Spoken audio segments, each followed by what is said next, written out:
안녕하세요. 건강한 투자 훈이TV의 훈입니다. 오늘은 2월 13일 토요일 오후 6시 43분입니다. 자, 이제 연휴가 며칠 남지 않았습니다. 우리 구독자, 시청자 여러분들 모두 남은 연휴 잘 보내시길 바라겠습니다. 자, 토요일 영상 진행해 보도록 하겠습니다. 이번 영상에서는 매드팩토 한번 공부를 해보려고 합니다. 그래서 매드팩토 이렇게 여러 자료들 보고 그다음에 차트 보면서 우리가 앞으로 매드팩토를 어떻게 투자를 해야 될지 한번 생각도 좀 해보면서 이렇게 기업도 공부를 해보도록 하겠습니다. 그래서 이 영상을 보시는 모든 분들께서 매드팩토에 투자하는데 조금이라도 도움이 되실 수 있었으면 좋겠습니다. 자, 그럼 매드팩토 한번 보도록 하겠습니다. 자, 이 자료는 이제 작년 12월 말에 대한민국 바이오 투자 컨퍼런스 때 발표된 매드팩토 IR 자료입니다. 자, 한번 회사 소개부터 보도록 할게요. 자, 회사 소개를 보시면 일단 매드팩토는 이 바이오마커 기술을 기반으로 한 신약 개발 회사입니다. 그래서 이 설립자는 김성진 대표이사고 설립일이 2013년입니다. 그래서 ABL 바이오는 이제 16년도니까 설립일은 매드팩토가 더 빠르네요. 근데 ABL 바이오가 더 빨리 이제 코스닥에 상장을 했어요. 그래서 ABL 바이오는 18년도에 상장을 했고, 그 다음에 매드팩토는 19년도에 이렇게 상장을 했습니다. 그래서 임직원 수는 51명이라고 하고, 이제 이게 작년 9월 기준이니까 지금은 뭐 좀 늘었을 수도 있겠죠. 그래서 본사는 서울에 이렇게 위치해 있는데, 한번 나중에 기회가 되면 한번 본사를 가보고 싶네요. 그래서 이렇게 시설도 좀 보고 이렇게 하면 진짜 많은 공부가 될 수 있을 것 같습니다. 그래서 나중에 이게 뭐 일반인도 출입이 가능한지는 모르겠습니다만은 이렇게 뭐 실험실이나 뭐 동물실 이렇게 기계실들 한번 뭐 탐방이 가능하면 또 가보고 싶기도 하네요.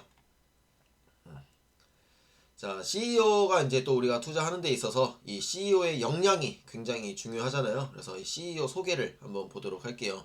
일단은 이 김성진 대표이사고 지금 이제 매드팩토의 대표이사고 이제 예전에는 뭐 테라젠 이텍스에서 부회장을 이렇게 역임도 했었고 뭐 대암 암 예방학회나 여러 대학교나 그다음에 이런 미국 국립암연구소에서 이렇게 수석 연구원으로도 이렇게 경력이 있네요. 그다음에 이제 수상 실적으로도 뭐 호암상 그다음에 뭐 강원 인상, 강원도 출신인가 봐요. 그래서 강원 인상도 받았고 뭐 이제 세계적으로 페루나 뭐 이런 일본 암학회에서 이렇게 상도 좀 받았네요. 자, 이런 수상 실적이나 뭐 경력도 중요하지만 아마 이 부분에서 가장 중요하지 않나. 뭐 한국인 최초 개인 유전체 해독을 이렇게 세계에서는 5번째로 이렇게 하기도 했고 한국인 위암 유전체를 해독을 했다고 합니다. 그래서 무려 300여 편의 논문 그리고 이 TGF 베타 연구 논문에 대해서 이렇게 인용한 횟수가 무려 4,200회나 된다고 합니다. 그래서 진짜 대단한 것 같고 그래서 그때 이 발표를 하는 걸 보고 진짜 너무 마음에 들더라고요. 그다음에 또 이제 이 기업의 핵심 인력이 더 중요하겠죠. 얼마나 좋은 이 내부 인력을 보유하고 있는 게 또 하나의 경쟁력이 되지 않을까 싶은데 이렇게 또 경험한 뭔가 경험이 많은 이렇게 인력을 보유하고 있다고 합니다. 그래서 뭐 보시면은 뭐 한올바이오 파마 이사를 했었던 사람도 있고 그다음에 제넥신의 수석 연구원이었던 사람도 있네요. 그래서 최근에 에이벨 바이오도 스톡 옵션으로 이렇게 인력을 데리고 오기 위한 뭔가 전략을 또 이렇게 짜고 있죠. 그다음에 이 신약 개발 이 동향이 이제 중요하겠죠. 이 전방 산업이 되게 중요하잖아요. 그래서 기존 항암제는 이제 종양만 타겟으로 하는 항암제였다고 하면 이제 차세대 항암제는 이 종양 미세 환경, 그러니까 환경 자체를 개선을 시켜버리는 거죠. 예전에는 그냥 그 환경은 우리가 건들 수는 없지만 그 환경에서 나오는 뭔가 안 좋은 이 암세포만 이렇게 죽였다고 하면 근데 여기서도 이제 한계점이 있었죠. 이 안 좋은 뭔가 세포만 죽이면 상관이 없는데 막 무분별하게 다 세포가 죽여버려서 부작용이 되게 심한 이런 단점이 있었죠. 그다음에 이제 환자는 다른데 같은 약을 처방을 했다고 해요. 그래서 이것 때문에 또 치료율도 낮고 높은 부작용이 나왔는데 이 매드팩토의 바이오마커 기술은 이 개인의 맞춤 치료를 할 수 있다는 게 최대의 뭔가 장점인 것 같습니다. 그 다음에 이제 블록버스터급 단일 신약들이 이제 많이 나왔는데, 네, 요 약에도 이 한계점이 이제 있습니다. 뭔가 어떠한 종양에는, 그러니까 어떠한 암에는 뭔가 효과가 없다든지, 아니면은 어떤 사람은 효과가 있는데 어떤 사람은 또 효과가 없고, 이런 단점이 있었는데 병용요법을 통해서 그러한 치료 효율을 더 높일 수 있다고 합니다. 그래서 이 뭔가 앞으로의 이 면역 항암제 산업 발전에 있어서 이 메드팩토의 기술은 거의 뭐 필수적인 그런 부분이라고 볼 수 있을 것 같아요. 그래서 아마도 이 매드팩토의 투자는 뭐 지금부터 해도 저는 늦지 않다고 생각을 합니다. 근데 이제 올해가 가장 중요한 그 뭔가 그 과도기를 뭔가 해결할 수 있는 그런 가장 중요한 한 해가 될 거라고 이렇게 리포트 내용에도 이렇게 많이 나오더라고요. 그래서 이 종양 미세 환경의 중요성이 부각되고 있다. 암은 이 암세포뿐만이 아니라 그 암세포가 발생되는 주변 환경까지도 이제 조절을 해서 암의 성장, 제일 그다음에 어려운 이런 전이, 다른 쪽으로 또 전이 되는 부분, 그다음에 줄기세포 형성을 촉진시킨다. 그다음에 면역 활성을 억제하는 물질을 분비. 그래서 그 면역 활성을 억제하는 물질이, 대표적인 물질이 TGF 베타 1 세포가 될 수 있을 것 같습니다. 그래서 이 TGF 베타는 이제 이야기가 많이 나올 거예요. 바이오마커 기반의 치료는 개인 맞춤 의학의 핵심이라고 볼 수 있을 것 같고, 이 전통적으로 이 암 치료법은 치료 반응이 일단 낮아요. 치료 반응이 낮고, 그 다음에 되게 부작용이 심한 이런 단점이 있는데, 이제 이런 바이오마커에 맞춤을 한다고 하면 이 질환별 환자군들을 잘 선별을 해서 높은 치료 효과 및 이런 환자의 안정성을 또 보장할 수 있는 이런 좋은 치료 방법이 될 수 있을 것 같아요. 그래서 이제 뭐 이전에는 이 전임상부터 1상, 2상, 3상까지 해야 이제 승인이 될까 말까 하고, 이 진짜 비용도 천문학적으로 들어가고 시간도 엄청 길어졌다라고 하면, 이 연결된 모델에서는 전임상 시험만 통과해 놓으면 이제 1상이나 2상 뭐 그 전임상 통과 이후에 조기 승인의 가능성이 있고, 이제 최근에 사례도 그렇게 있었다고 합니다. 그래서 초기 임상 데이터만으로도 승인이 가능하고 적은 환자 수로도 통계적 유효성이 검증 가능하다 해서 이런 시간과 비용을 절감할 수 있는 좋은 모델이지 않은가 이렇게 생각이 듭니다. 그다음에 이 암종, 그러니까 암과 무관하게, 종류와 무관하게 특정 바이오마커를 가진 환자만을 치료하는 혁신 신약 출시가 본격화됐다고 하고요.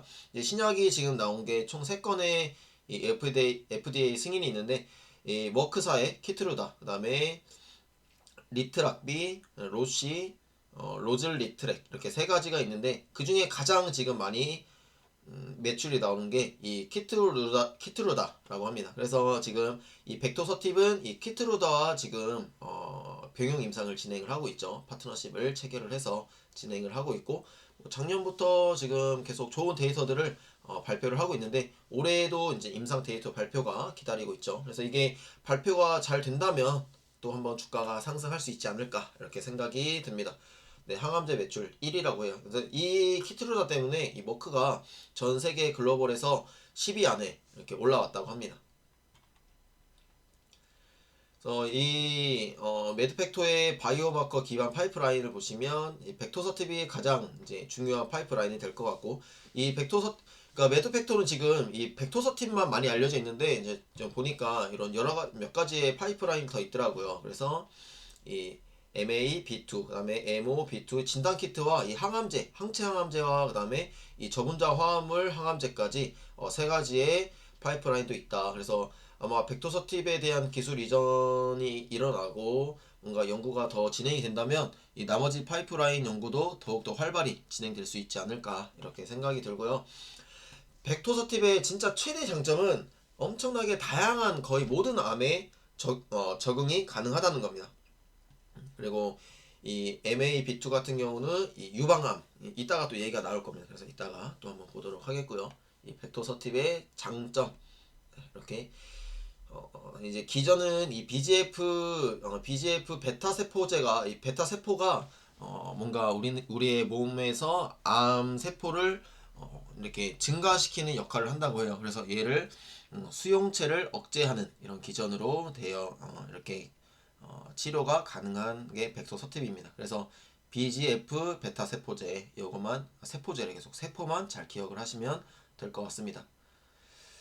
자, 그래서 이제 이 백토서팁의 내용이 이제 나오는데요. 이제 종양 미세 환경에서 이 환경을 조절을 하는 거죠. 그래서 이 주요 기능은 면역 세포의 암세포 사멸 활성 촉진.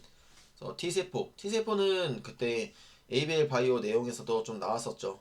T세포와 NK세포들의 효능을 발휘할 수 있게 함. 그 다음에 전이 억제. 암 줄기세포의 생성 억제. 그 다음에 혈관 생성 억제. 이런 것들의 주요 기능이 있는 것 같고요. 그 다음에 이제 또 나오는데 이 백토서팁은 기존의 모든 암 치료제와 병용이 가능하다. 그래서 이런 부분이 가장 장점이지 않을까 하는 생각이 듭니다. 자, 이제 35년간 지금 요 이제 BGF 베타 연구를 이렇게 결실을 맺은 게 바로 이 백토서팁이고요. BGF 베타 신호 전달 억제제가 바로 백토서팁입니다. 그러니까 이 BGF 베타 세포가 뭔가 전달되는 거를 뭔가 이제 억제를 시켜서 암 세포라든지 이런 종양 미세 환경들을 조절을 함으로써 뭔가 암 치료 효율을 더욱더 높일 수 있는 게 이 백토서팁이고요. 뭔가 글로벌적으로 봐도 되게 앞서 있는 이 억제제라고 보시면 될 것 같습니다. 그래서 최근에 이 M7824 이따가 이제 뭐 분기 보고서에서 나오는데 요게 이제 최근에 임상 실패를 했죠. 이게 이제 이중 융합 단백질이라 해서 아마 이게 이중항체 같은데, 그래서 이중항체에서도 뭔가 이렇게 임상에서 실패하는 이런 경우도 좀 있는 것 같습니다. 그래서 이것 때문에 루머가 좀 올라왔었는데 이제 그걸 잘 해결하고 갈 수 있지 않을까 이렇게 생각이 들고, 뭐 이제 경쟁 업체니까 경쟁 업체가 뭐 실패했다는 것은 뭐 백토서팁의 입장, 그러니까 매드팩토의 입장에서는 뭐 호재라고도 볼 수 있겠죠. 근데 완전히 다른 기전으로 연구를 하는 거라서, 다른 기전으로 연구를 하는 거라 매드팩토와는 큰 상관이 또 없는 것 같습니다. 근데 이제 매드팩토도 언제나 뭔가 이 연구 성과가 반대로 나올 수 있다는 것도 항상 생각을 우리가 해놔야 될 것 같습니다. 자, 글로벌 시장에서 주목받는 BGF 베타 신호 전달 저해제 백토서팁 이렇게 나와 있고, 이제 물질을 특허를 해가지고 이제 독점을 이제 계속 유지하겠다는 이런 전략이고, 이제 임상 디자인이나 이런 시스템 구축, 그 다음에 바이오 마커까지 이제 임상을 해서 더욱더 이제 세계 시장에 발맞춰서 이렇게 연구를 하는 매드팩토일 것 같습니다.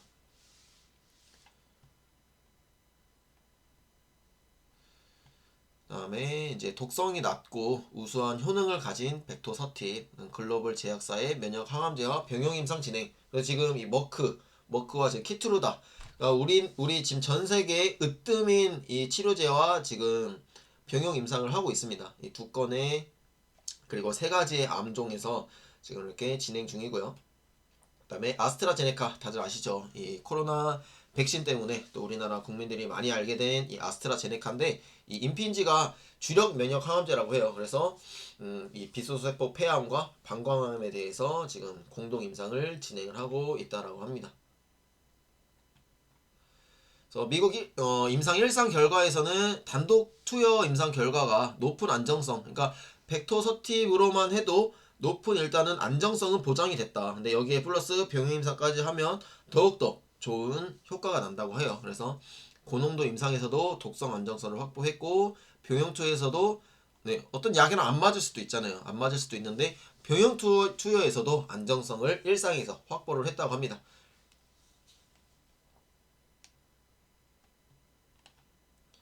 이제 이 부분이죠. 이제 아스트라제네카와 지금 비소세포 폐암에서 이렇게 반응률이 무려 거의 한 2배 이상이죠. 네, 57%. 그다음에 무진행 생존율은 4.73 개월이나 더 올라갔다고 합니다. 단독 투여했을 때보다 훨씬 효과가 좋다는 것을 이 그래프만 봐도 알 수 있겠죠. 2A 이상 중간 결과. 네, 이거에 대한 더 추가적인 데이터를 올해 상반기에 발표할 예정이라고 합니다. 자, 그 다음에 이 데스모이드 종양, 데스모이드 종양에 대해서 지금 이제 희귀의약품 그거를 좀 준비하고 있다고 해요. 그래서 이게 희귀의약품에 지정이 되면 비용이나 이런 거에 대해서 더욱더 혜택을 받을 수 있다고 하고, 지금 이제 미국 법인 설립도 지금 준비를 하고 있잖아요. 그래서 그것 때문에 이제 증자를 지금 1,000억이 모집이 잘 되어서 그걸로 아마 더욱더 성장할 수 있지 않을까 이렇게 생각이 듭니다. 이게 이제 2020년 하반기 계획이었는데 이 희귀질환 신청이 이게 조금 늦어졌던 것 같아요. 네. 레포트에 보니까 지금 이제 준비 중이라고 이렇게 나와 있었거든요. 그래서 아마 좀 늦어지지 않았나 이런 생각이 좀 듭니다. 위암에서도 유효성을 확인을 했다고 하고요.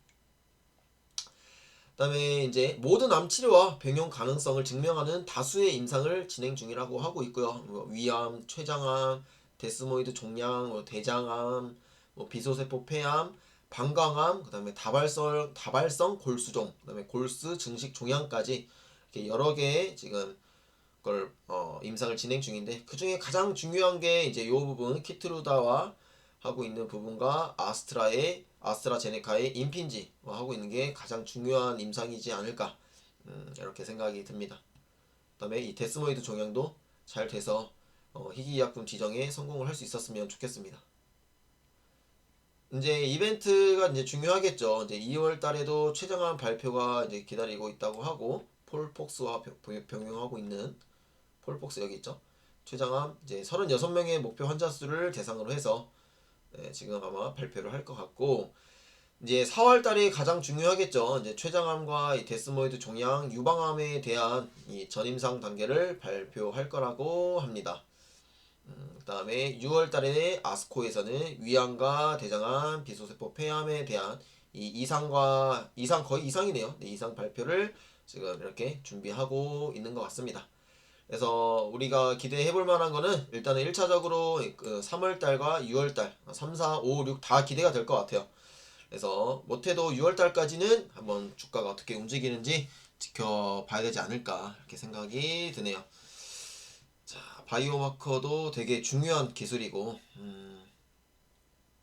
타깃 질환, 그렇죠. 모든 암이 벡터서팁의 타깃임을 이 바이오마커로 증명을 할 수 있다. 그래서 이 임상들이 잘 진행이 되면 이제 바이오마커 기술까지도 적용을 해서 더욱더 활발한 임상을 진행할 거라고 이제 하더라고요.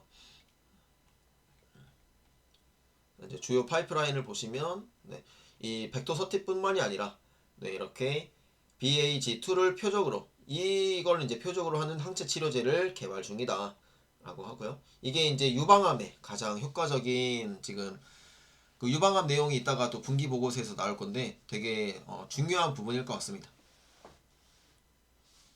그래서 이제 이 항체 치료제뿐만이 아니라 이 진단 키트까지 같이 개발을 하고 있다고 해요.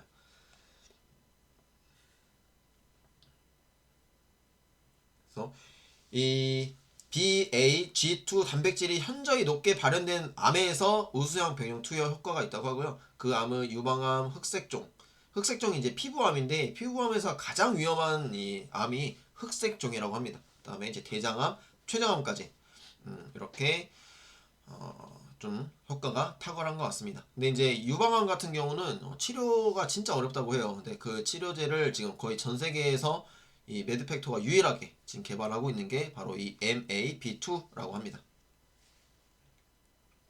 그다음에 이렇게 예측을 진단한다. 이 진단하는 게 제일 중요하거든요. 어떻게 보면 우리가 미리 알고 예방을 하는 게 가장 좋잖아요. 그래서 지금 이 바이든 정부에서 지금 내세우는 이 정책이 약간 오바마 케어랑 비슷하다고 하는데, 이 오바마 케어의 내용을 제가 뭐 100%잘 알지는 못하지만 뭔가 정밀의학과 그다음에 예방의학을 굉장히 중요시한다고 해요. 왜냐면은 이제 그 의료 비용을 낮추기 위하고, 그다음에 그런 뭔가 그런 것 때문에 이제 그런 것을 더 중요시 여긴다고 하더라고요. 그래서 바이오 헬스 사업이 이제 앞으로 더욱더 미국 쪽도 그렇고 우리나라도 그렇고 더욱더 이제 성장을 할 것 같은데, 거기에 진짜 딱 맞는 이런 부분들이 바이오마커나 그다음에 이런 예측 뭔가 진단 키트들이 되지 않을까 이렇게 생각이 듭니다.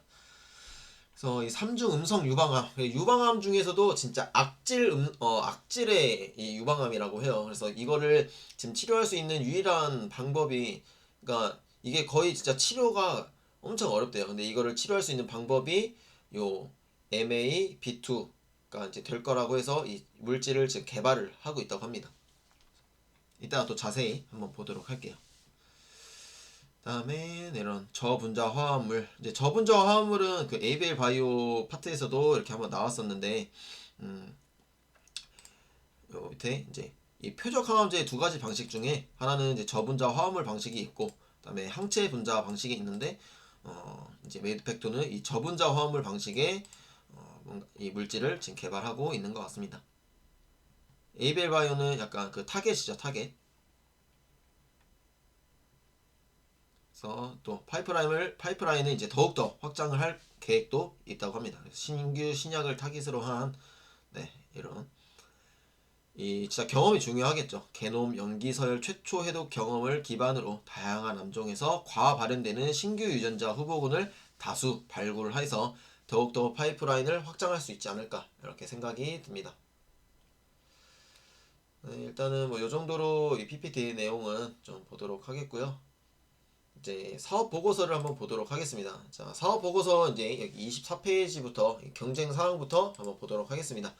자, 벡터서팁의 경쟁 상황이 더 중요하겠죠. 그래서 이 TGF 베타 이 세포에 관한 연구는 진짜 오래전부터 이제 다국적 제약사들을 통해서 개발이 되었다고 해요. 근데 이제 그 중에서도 이 벡터서팁은 현재까지 축적된 데이터로 볼 때 그 성택성이나 약효 및 독성 면에서 비교 우위를 점하고 있으며 최근에 보인 면역 항암제 등과의 특히 이 병용 임상 시험에서 뛰어난 효과를 보이고 있다. 이렇게 내용이 있고요. 그래서 이제 글로벌적으로도 봐도 진짜 이 메드팩토의 기술은 대단한 것 같습니다. 그다음에 이제 우리나라에는 지금 경쟁 업체가 없고요. 그다음에 이제 해외에는 이제 몇 가지가 있는데 이 일라이 124의 가루니서팁이 있고, 이제 이게 1세대 약물을 이제 1상까지 진행을 하고 지금은 이제 중단을 했다고 합니다. 그래서 지금 2세대의 약물을 개발을 하고 있는데, 이 벡토서팁하고 지금 개발되고 있는 일라일리의 가루니서팁 2세대와 비교를 했을 때도 무려 30배 낮은 용량에서도 종양의 크기를 줄이는 효과가 있었다고 합니다. 그러니까 벡터서팁이 30배 적은 용량으로 넣어도 이 일라일리의 가루니서팁보다 훨씬 효과가 좋다는 거죠. 그러면 이제 용량이 적다는 거는 그만큼 부작용이 적을 수 있다는 거고 더 안정성을 보장할 수 있겠죠. 그래서 그런 부분에서도 진짜 더 좋은 이런 부분이 있는 것 같습니다. 그 다음에 이제 악셀러론 사는 이 TGF 베타 억제제 이 달란터셉트라는 제품을 만들었는데 이게 임상 2상에서 임상을 중단을 했다고 합니다. 그래서 이제 경쟁사도 그렇게 많지는 않죠.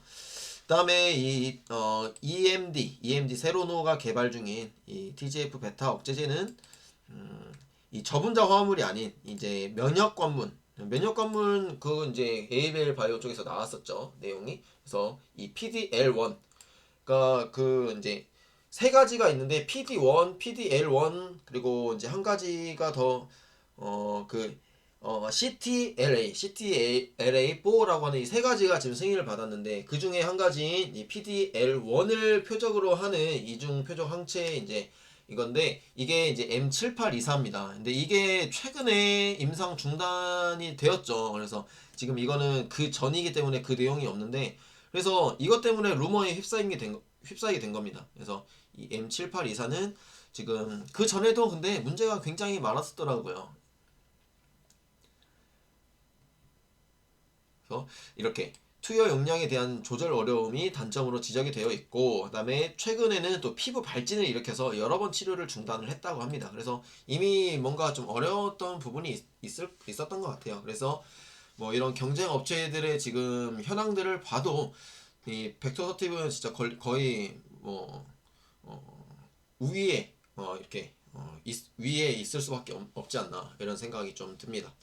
그래서 이 부분은 아예 또 벡터서팁과 다른 다른 기전으로 연구를 한 거기 때문에 이거 실패했으니까 그럼 벡터서팁도 실패할 수 있는 거 아니냐 이렇게 생각을 하실 수도 있을 텐데 그건 아닌 것 같아요. 왜냐면은 얘는 면역 관문이고 그다음에 벡터서팁은 저분자 화학 물질로 이렇게 하는 거니까 완전히 접근 방법 자체가 틀리죠. 그래서 ABL 바이오와도 완전히 다른 똑같은 면역 항암 테마지만 접근하는 게 다 다른 거죠.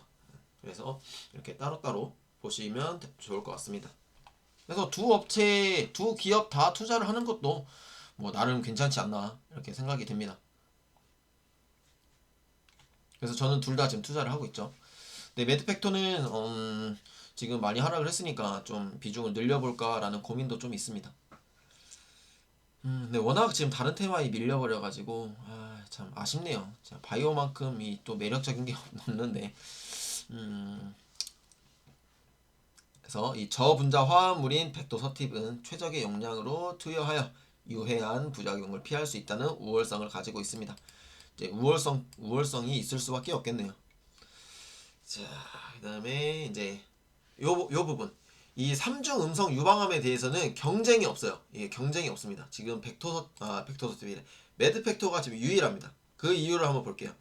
자, 이 3중 음성 유방암은 전체 유방암 환자에서 15에서 20%를 차지를 하는데요. 재발이 많고 암의 진행이 빨라서 치료가 어려운 암으로 알려져 있고 치료를 하더라도 그 예후가 좋지 않다고 합니다.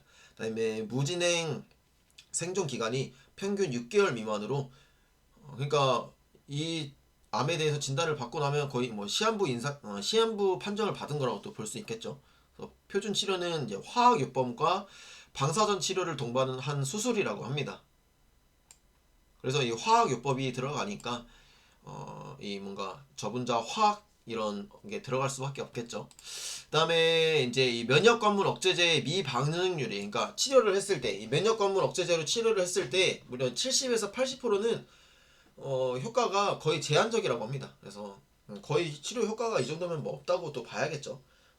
이제 희망은 있지만 그 예후가 진짜 좋지 않기 때문에 요런 부분에서 지금도 치료가 이제 뭔가 치료의 난항을 겪고 있는 이 3중 음성 유방암 정말 악질암인 것 같아요.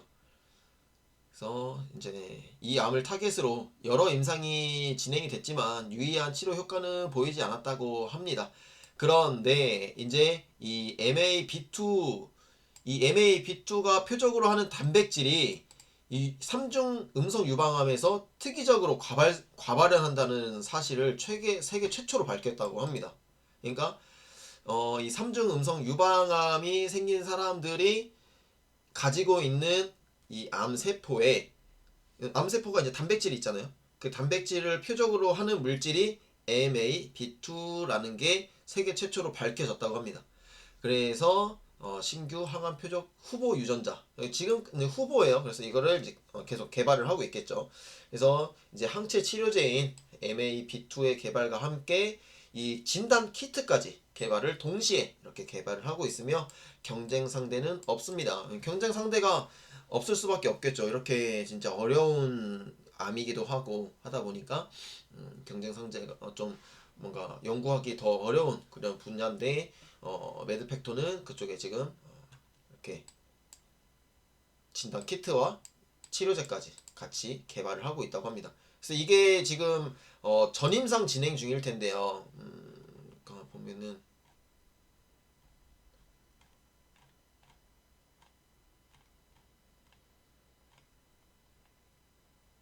유방암 쪽 그렇죠. 이제 이게 4월 달에 전임상 발표가 지금 기다리고 있죠.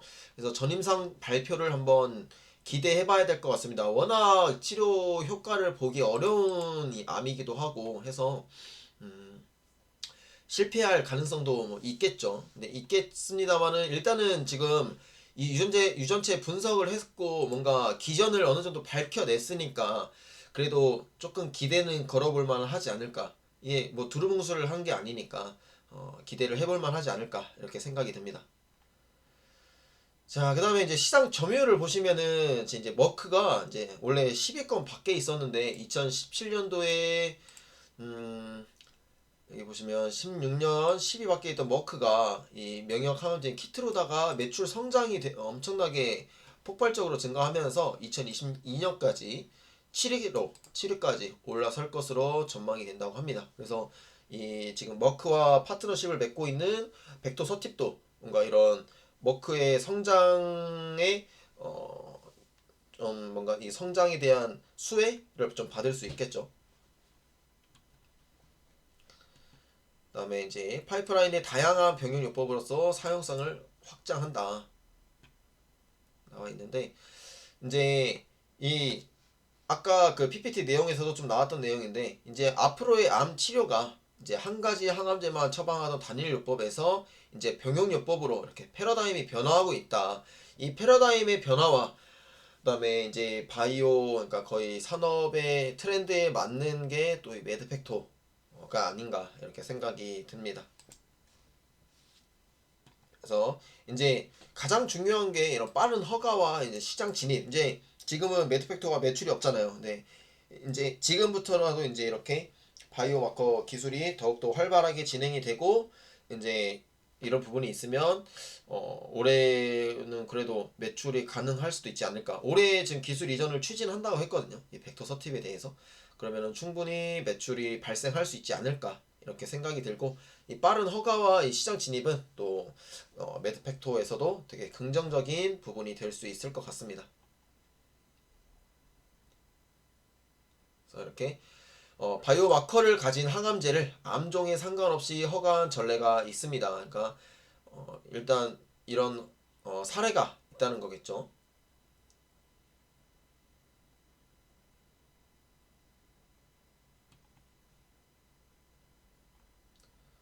이 부분은 이제 아까 이제 봤던 거고, 그래서 이 사례가 가장 최근이네요. 2019년 1월에 JP모건 컨퍼런스에서 일라이 일리가 바이오마커 항암제 회사인 록소 온콜로지사를 80억 불, 무려 우리나라 돈으로 8조 9,600억에 인수하는 결정을 발표했다고 합니다. 그래서 이 바이오마커 기술은 이제 앞으로 더 좋은 항암 치료 전략이 되지 않을까 해서 매드팩토도 이 바이오마커 기술을 지금 계속 개발을 하고 있으니까 앞으로 더 기대를 충분히 해볼 수 있지 않을까 이렇게 생각이 듭니다.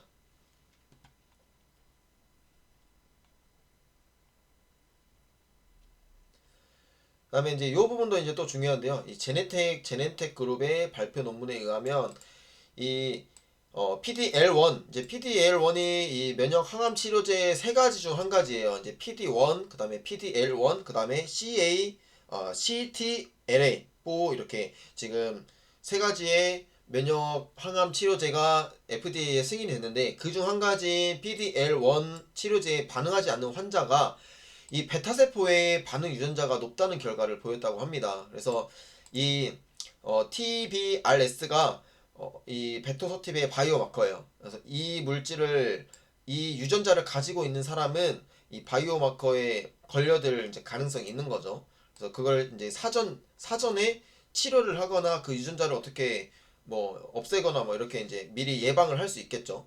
근데 이 면역 항암 항체 치료제에 반응하지 않는 환자들에 있어서 이 반응 유전자가 높다는 결과를 보였다고 합니다. 그러면은 네, 이 기존 항암 치료제 무반응인 환자에게 요 TBRS가 좋은 바이오마커일 수 있음을 시사했다는 것은 이 벡터서팁이 필요할 수 있다라는 거겠죠. 그래서 이렇게 벡터서팁의 단독 또는 병용 투여를 제시할 수 있다.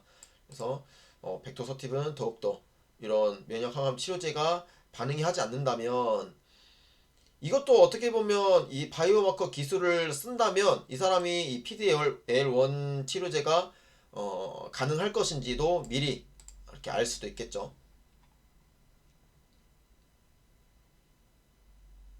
그래서 당사에서는 현재 이 베타 세포 반응 유전자를 바이오마커로 활용하기 위해서 공개된 유전체 데이터베이스를 이용한 추가 분석 및 임상 시험을 준비하고 있다.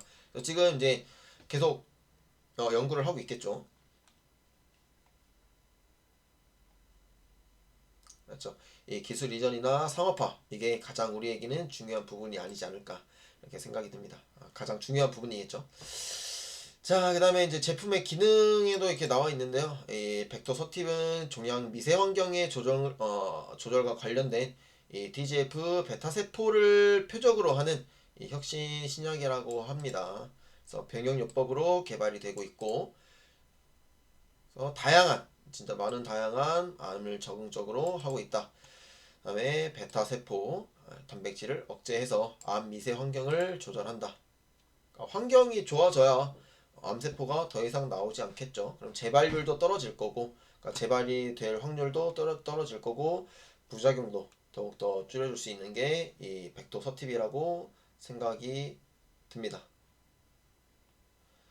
다음에 이제 이것도 이제 가장 중요한 부분인데, 네, 가장 위험한 암인, 이 피부암 중에 가장 위험한 암인 흑색종 환자. 그래서 최근에 그 흑색종 환자 지금 임상 진입했다는 뉴스 있었잖아요. 그래서 지금 이 머크와 키트루다, 옵디보, 이렇게, 그러니까 일부 환자들에게만 지금 뭔가 반응이 있다는 거예요. 어떤 환자들은 아예 반응이 없다는 거겠죠. 근데 이것을 이 벡터 서팁과 같이 병용 투여를 했을 때 훨씬 효과가 높아진다, 이런 결과가 있었다는 것 같습니다. 그래서 이런 결과가 나오는 이유가 이 면역 체계의 공격을 피할 수 있는, 또 이 막 신기하게 이걸 계속 회피하는 뭔가 이런 기전을 계속 발전이 되는 거예요. 진짜 사람이 신기하죠. 그래서 이 이유, 면역 회피의 이유를 찾기 위해서 이 환자와, 그러니까 환자 중에서 반응한 환자와 반응하지 않은 환자의 유전체를 비교를 해봤더니, 이 반응한, 그러니까 이 단독 투여했을 때 반응이 없었던 환자에게서 이 TGF 베타 반응 유전자의 발현이 보이는 것으로 이제 밝혀냈다는 거죠. 그러니까 이 단독 투여로도 효과가 있었던 사람은 이 TGF 베타 세포가 좀 적었고, 상대적으로 이제 효과가 없던 사람은 이 TGF 베타 세포의 반응 유전자가 있었다라는 거죠. 그러면은 그 그러니까 이 벡터서팁이 이 TGF 베타 세포를 억제를 시킬 수 있으니까 같이 병용 투여를 하면 훨씬 효과가 좋아진다라는 이런 기전이 밝혀진 겁니다. 그러면은 이미 기전이 밝혀졌고 원인과 이런 걸 다 알았으니까 당연히 매드팩트는 글로벌 임상이라든지 이런 부분들에서 앞으로 계속 연구 성과가 그래도 좋게 나오지 않을까, 이렇게 생각이 듭니다. 네, 그 안에서 또 이제 뭐 어떤 뭐 또 뭐 여기 그 벡터서팁에 적응을 할 수도 있을 거고, 그 벡터서팁을 또 기피하는 뭔가 기전이 또 탄생할 수도 있으니까, 그러면은 그때는 또 뭔가 다른 임상들을 또 이렇게 만들어서 또 진행을 해야겠죠. 그래서 아마 이거는 이제 인류가 존재하는 하는 한 계속 연구가 진행되지 않을까, 이렇게 생각이 듭니다. 그러니까 이 세포도 진짜, 우리 세포도 진짜 똑똑한 것 같아요. 뭔가 이거를 기피를 하고, 그러니까 암세포가 어떻게 보면 영악한 거죠. 네. 그래서 더 치료가 어렵지 않나, 이렇게 생각이 듭니다. 네, 그 다음에 이 암세포를 직접 공격하는 항암제만으로는 암을 정복할 수 없다고 여겨져 더욱더 이 병용 투여의 중요성이 부각이 될 수 있지 않을까, 이렇게 생각이 듭니다. 항암제와 병용 치료 이렇게 있고, 그렇죠. 단일요법에서 암을 치료하는 병용요법으로 패러다임이 변화되었다, 이렇게 나와 있고, 이렇게 병용 투여했을 때 훨씬 효과가 좋아지는 것을 이 그래프로도 확인을 할 수 있죠. 다음에 이제 제품의 용도, 네, 용도는 혈액암 및 고형암 치료 목적으로 개발이 되었고, 임상 시험은 2건의 단독 투여와 그다음에 19년 말 기준으로 해서 한국에서의 1건의 단독 투여, 8건의 병용 투여 임상 이상 이렇게 순조롭게 진행 중이라고 합니다. 그래서 올해 더 얼마나 많은 연구 데이터들이 좋게 나올지 좀 지켜봐야 될 것 같습니다. 그다음에 이 바이오마커 기반으로 한 신약 개발. 바이오마커를 활용하면 이 신약 개발에 대한 성공률이 무려 3배나 이상 높아진다는 결과가 있다고 합니다. 그래서 지금 진행 중인 임상들이 좋게 나오면 이제 바이오마커 기술을 활용을 해서 또 임상을 진행을 할 거라고 합니다.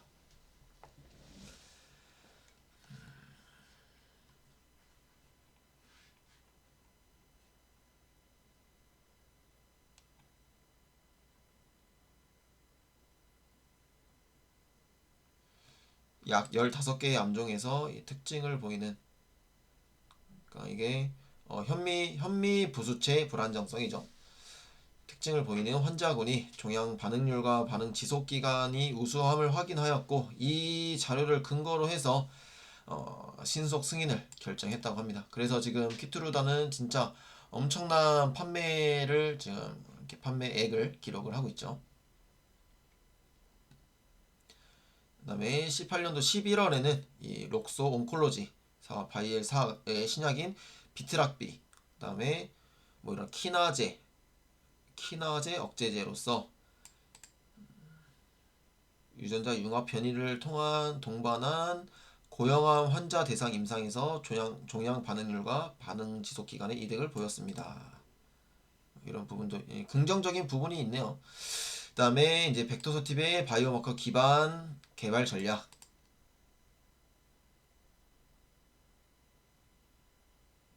벡터소팁은 암종의 발생 부위와 관계없이 증가된 TGF 베타 신호에 의해 촉진된 종양과 그로 인해 기존 항암제 치료에 내성을 보이는 암종, 그러니까 내성을 보이는 암이 주요 대상이라는 것도 특징인 것 같습니다. 네, 일단 이 정도로 한번 보도록 하겠고요. 그다음에 또 간단하게 최근에 저번 주에 올라온, 이번 주죠, 이번 주. 네, 이번 주 월요일 날 올라온 이제 그건데, 리포트인데, 요거 이제 M7824는 이제 이게 전혀 매드팩토랑 연관이 없다. 그다음에 이제 벡터서티뿐만이 아니라 요 이제 BAG2 이런 DRAK1 연구 성과도 발표해서 더욱더 외형적으로도 더 성장할 수 있지 않을까 이렇게 생각이 들고요.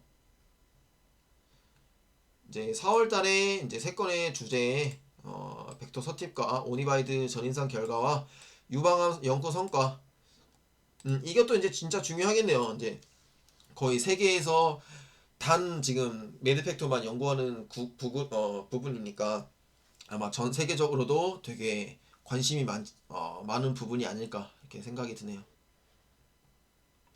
그다음에 3월 11일 오전 6시 30분에 초록이 공개될 예정이라고 하고, 이 초록 내용에 대해 또 따라서 주가가 또 움직일 수 있겠죠. 그 전에는 약간 뭔가 기대감으로 오를 수도 있을 거고, 그래서 이 TGF 베타 저해제에 대한 관심도와 시장 니즈는 여전히 높으며 그에 따른 외부의 관심은 자연스럽게 따라올 것이다.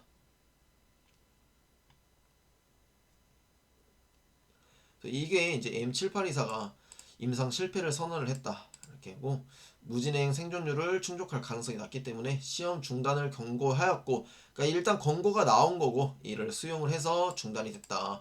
그래서 이게 이제 벡터서팁의 이제 피어 파이프라인, 그러니까 세계적인 같은 이제 뭔가 부분이기 때문에 임상 루머에 영향을 미친 거고, 근데 아무런 관련이 없다. 그리고 회사에서도 그걸 빠르게 해명을 했죠.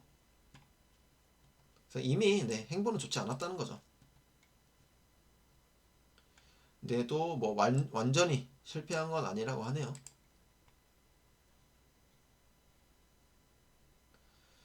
네, 이제 이런 부분들이 있고, 네, 그러면은 차트를 한번 보도록 하겠습니다. 보고서 내용은 뭐 우리가 이미 다 봤던 내용이기 때문에 보도록 하겠고요. 간단하게 넘기도록 하겠습니다. 자, 차트를 한번 볼게요. 자, 매드팩토는 일단 여기 19년도에 상장을 했고요.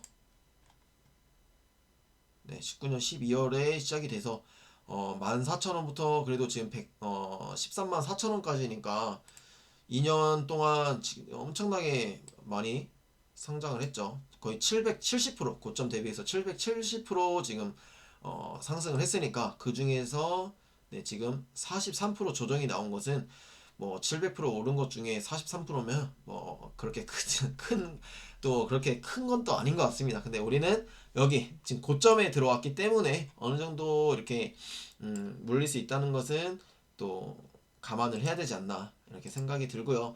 근데 또 뭐 월봉으로 봤을 때도 뭐 비정상적인 지금 비정상적인 하락이니까,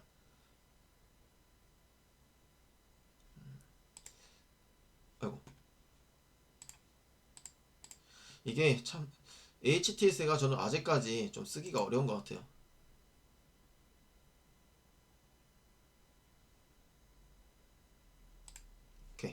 이렇게 보시면은 네, 그래도 지금 뭐 월봉으로 파동을 한번 보면, 그러니까 이건 그냥 제 개인적인 그건데, 자 여기 1파, 2파, 여기 이제 3파, 이제 4파 이렇게 보는 건데, 지금 4파의 이 저점은 1파의 고점을 깰 수가 없다는 이런 불변의 법칙이 있잖아요. 그래서 이런 불변의 법칙이 있기 때문에 이제 여기서는 아마 더 떨어지지 않을까, 더 떨어지지는 않을, 아니, 왜 말이 지금 45분 넘게 촬영을 하다 보니까 많이 꼬이네요. 이 이하까지는 떨어지지 않을 것 같습니다. 네, 거의 터치를 할 뻔했죠. 근데 지금 다행히 1파의 고점을 깨지 않고 다시 상승이 나왔으니까 이제 이게 4파라고 보고 여기서 5파가 간다고 하면 이제 이 고점을 돌파해서 한번 정점을 또 찍을 수가 있겠죠. 이게 얼마나 걸릴지는 모르겠지만 뭐 생각을 해보자면 2월달에 지금 2월달에 반등이 좀 나오고 있잖아요, 그죠? 2월달에 반등이 좀 나오고 3월달에 초록 발표를 하면서 다시 좀 올라왔다가 좀 조정이 있겠죠. 그다음에 이제 4월달, 5월달에 이제 좋은 연구 성과들을 발표하면서 뭐 이런 식으로 갈 수 있지 않을까. 긍정 회로를 이렇게 돌려 보도록 하겠고요. 그다음에 이제 뭐 연봉상으로 봐도 올해까지도 양봉이 나올 수 있다고 이제 또 생각을 해볼 수 있겠죠. 근데 워낙 이제 2020년도에 많이 올라 버려 가지고, 그다음에 이제 주봉으로 봐도 이제 이렇게 볼까요? 1파, 근데 2파가 좀 애매해요. 그래서 여기를 1파로 보고 2파 조정, 그다음에 여기를 3파로 보는 거죠. 3파로 보고, 네, 여기를 지금 4파, 이렇게 4파로 보는 거죠. 이렇게 4파로 보고 이때 네, 이번 주까지 양봉이 나와서 지금 하나, 둘, 셋, 넷, 다섯 개의 음봉이 나왔잖아요. 그래서 음봉이 나왔으니까 여기서부터는 다시 상승으로 올라가서 또 여기 한 10만 원 선까지는 한번 안착을 해줄 것 같고, 이제 10만 원 선에서 이 매드팩토가 어떻게 되느냐에 따라서 주가가 다시 조정이 나오느냐, 아니면은 위로 축 또 치고 가느냐, 이 문제일 것 같습니다. 아니면 그 기간에 맞춰서 조금 기간 조정이 나오던가 이렇게 될 것 같고, 아직까지는 뭐 끝이라고 보기는 좀 어렵지 않나 이렇게 생각이 듭니다.